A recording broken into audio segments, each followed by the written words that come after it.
Shalom, nama saya Amanda Tiku Padang, dan pada kesempatan ini saya akan mempresentasikan materi dari mata kuliah Filsafat Ilmu Lanjutan dengan topik epistemologi, penerapannya dalam pendidikan Kristen. Pertama-tama saya akan eh, menjelaskan bagaimana pengertian dari epistemologi. Epistemologi berasal dari bahasa Yunani, yakni episteme dan logos, di mana episteme berarti pengetahuan dan logos berarti ilmu atau teori. Berdasarkan silsilah kebahasan tersebut, maka dapat disimpulkan epistemologi sebagai sebuah teori pengetahuan. Seorang pakar bernama Milton Hunex mendefinisikan bahwa epistemologi adalah cabang filsafat yang membahas sifat dasar, sumber, dan validitas pengetahuan.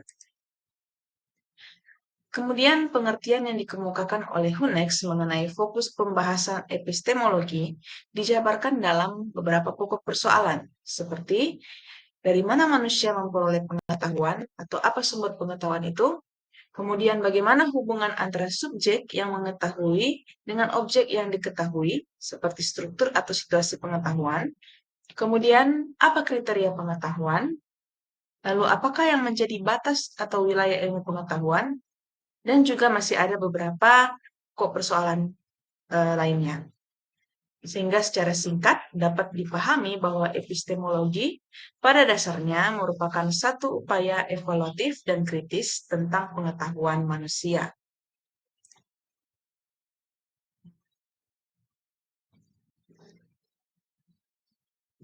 Adapun jenis-jenis epistemologi dikemukakan oleh seorang pakar yang bernama Sudarminta dan Pranarka, di mana mereka menjabarkan, mengemukakan jenis-jenis epistemologi antara lain epistemologi metafisis, epistemologi skeptis, epistemologi kritis, dan lain sebagainya. Yang pertama, epistemologi metafisis, di mana realitas hanya merupakan perwujudan dari roh. Karena itu, antara ide yang dimengerti dan realitas atau kenyataan adalah sama. Yang dimengerti itu real, dan yang real atau nyata itu dimengerti. Kemudian, epistemologi metafisis merupakan epistemologi yang didasarkan atas asumsi metafisis. Ini disebut dengan epistemologi metafisis. Yang kedua ada epistemologi skeptis atau epistemologi oleh René Descartes, di mana sebagai sebuah upaya untuk menemukan metode yang pasti sehingga filsafat dan pengetahuan dapat mengatasi berbagai perbedaan dan pertentangan pendapat yang muncul. Dari metode skeptis ini, Descartes mau mendirikan bangunan filsafat dan ilmu pengetahuan di atas fondasi yang kokoh dan terpercaya, dan juga suatu sistem yang didasarkan atas aksioma-aksioma dan langkah yang logis. Kemudian ada epistemologi kritis, dan dia bertolak dari sikap kritis terhadap berbagai macam asumsi, teori, dan metode yang ada dalam pemikiran, serta yang ada dalam kehidupan kita. Dalam epistemologi kritis, pengetahuan, metode, teori, dan cara berpikir yang lama dikritisi, akhirnya dicari kelemahan atau kekurangannya. Kemudian, nantinya diupayakan untuk merumuskan metode baru, seperti cara berpikir baru, yang dapat dipertanggungjawabkan dengan lebih rasional.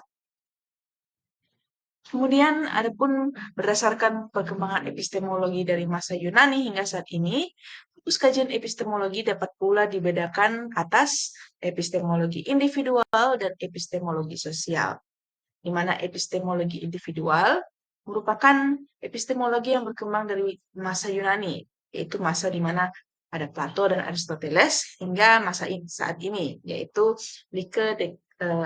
pakar Lieke, Descartes, dan Kant. Kemudian dalam epistemologi individual, permasalahan pengetahuan tentang pengamatan atau persepsi, rasionalitas, dan justifikasi selalu dianggap berkaitan dengan individu dan terlepas dari dimensi sosial. Kemudian dalam epistemologi sosial, itu melihat bagaimana keterkaitan antara pengetahuan dengan dimensi sosial, berkembang setelah munculnya post-positivisme dan pemikiran post-strukturalisme dan post-modernisme. di mana rasionalitas manusia berjalan sejalan dengan perkembangan bahasa, dan bahasa disebut sebagai jalan untuk memahami realitas serta untuk menjelaskan realitas. Kemudian, adapun alasan untuk mempelajari epistemologi. Berdasarkan seorang ahli yaitu Pranarka, ia mengemukakan 3 argumen mengapa epistemologi perlu dipelajari. Yang pertama, pertimbangan strategis karena ilmu pengetahuan dan teknologi menjadi unsur yang dominan di zaman modern. Kemudian asumsi epistemologis, ilmu pengetahuan, berkaitan dengan asumsi ontologis dan aksiologis yang biasanya tersembunyi. Kemudian berdasarkan pertimbangan edukatif atau pendidikan, epistemologi membantu peserta didik memahami berbagai bentuk pengetahuan, serta memahami kekuatan dan keterbatasannya, sehingga terbentuk pemahaman yang lebih holistik. Kemudian kita masuk dalam epistemologi dalam pendidikan Kristen. Di antaranya yaitu dalam epistemologi pendidikan Kristen, adanya pengetahuan melalui wahyu dan rasio dalam konteks pendidikan agama Kristen, di mana pengetahuan yang diperoleh melalui wahyu dan pengetahuan itu memiliki keterkaitan dan saling melengkapi, khususnya dalam pembentukan pendidikan Kristen, yaitu wahyu menuju kepada kebenaran yang dinyatakan melalui firman Tuhan dalam Alkitab dan karya keselamatan oleh Yesus Kristus. Sedangkan rasio itu kemampuan yang dimiliki manusia untuk berpikir dan memahami dunia melalui akal dan logika. Maka dari itu, kaitannya antara wahyu dan rasio dalam konteks pendidikan agama Kristen, yaitu dapat dilihat dari bagaimana menggunakan akal dan pikiran secara logis untuk memahami akan kebenaran firman Tuhan. Kemudian, adapun validaritas pengetahuan dalam pendidikan agama Kristen itu dinilai berdasarkan konsistensinya dengan wahyu Allah, seperti yang diajarkan dalam Alkitab, serta bagaimana kontribusinya dalam mendukung nilai-nilai iman Kristen.